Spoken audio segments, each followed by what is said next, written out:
आपको हम हमेशा कहते हैं कि हम जो है आपको अपने दैनिक जीवन में जो भी बातें घटित होती है या हमारा जो अनुभव होता है, हम हमेशा अपना अनुभव ही आपके साथ साझा करते हैं। देखिए, लड़कियों का तो ठीक है, नहीं भी पढ़ेगी तो हमें लगता है कि कोई ऐसा बहुत बड़ा पहाड़ टूट करके आने वाला है नहीं, बहुत बड़ा इशू नहीं होगा।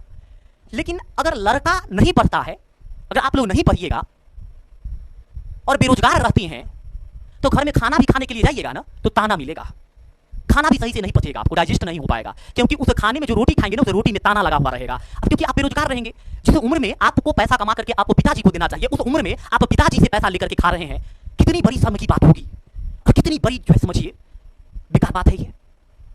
और आप कुछ कर भी नहीं पाइएगा, रोना आएगा सही से रो भी नहीं पाइएगा, ये हालत होती है। और लड़का जिस दिन रो दिया ना, समझिएगा बात बड़ी गहरी है, तब ये रोया है। कम छोटी मोटी बात को तो वो ऐसे ही, जैसे हम लोग चलते हैं ना, लड़का लोग चलता है, उसको अगर खरोंच लग जाता है ना तो वो कुछ करता नहीं है, ऐसे झाड़ लेता है, चल देता है। वही खरोंच अगर किसी लड़की को आ जाती है ना तो वो 2 दिन तक उसको उस पर मलहम लगाती रहती है, ऑइंटमेंट लगाती रहती है। लेकिन लड़का उस खरोंच को मानता ही नहीं है, उसको तकलीफ होता ही नहीं है। लेकिन जिस तकलीफ में अगर लड़का रो दिया, समझिएगा उस तकलीफ में लड़की अगर होती तो क्या से क्या हो जाता है। लड़का का ये हालत होता है। आपको बैल की तरह खटना पड़ेगा, बैल की तरह खट करके जो है आपको अपने परिवार की जिम्मेदारी को निभाना पड़ेगा। आप इस बात को समझिए, पढ़िए, नहीं पढ़िएगा बेरोजगार रहिएगा, आप सबका गांव में भी ताना सुनिएगा, गांव में भी आपको किसी के साथ कोई रहने नहीं देगा, जानते हैं, कहेगा उसके साथ नहीं रहिए क्योंकि वो जो है ना बेरोजगार है, फालतू लड़का है, अच्छा लड़का के साथ रहो। तो इसलिए देखिए, हम 12th वालों को ज्यादा कुछ कहते नहीं है, हमारा ये बहुत बड़ी उसूल है। हम 12th वालों को कुछ नहीं कहते हैं, हम 12th वाला को शायद ही कभी कुछ कहते हैं। इसके पीछे रीजन यही है कि यार आपको तो वक्त बताएगा, बस कुछ ही समय की बाकी है, 6 महीना कंप्लीट है, 5-6 महीना और बचा हुआ है। वक्त आपको बता देगा कि आप क्या कर रहे थे, क्या कर रहे हैं और क्या करेंगे, ये सब कुछ आपको समय बता देगा। बात समझ रहे हैं ना?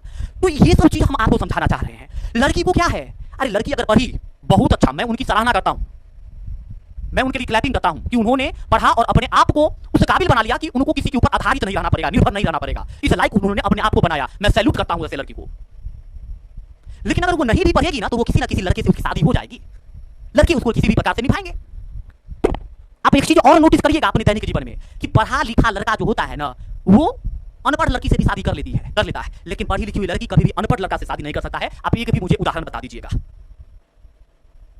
है ना, एक भी मुझे इसका उदाहरण बता दीजिएगा। कभी नहीं कर सकती है, नेवर, पॉसिबल ही नहीं है, संभव ही नहीं है, इट्स नॉट पॉसिबल। मैं लिख करके देता हूं, समझे? तो हम लोग पढ़ रहे थे, ज्यादा हम नहीं बोलेंगे क्योंकि हो सकता है हमारी बात को किसी बच्चे को बुरा ही लगा होगा, I am very sorry for that, but जो रियल है मैं वो बता दिया।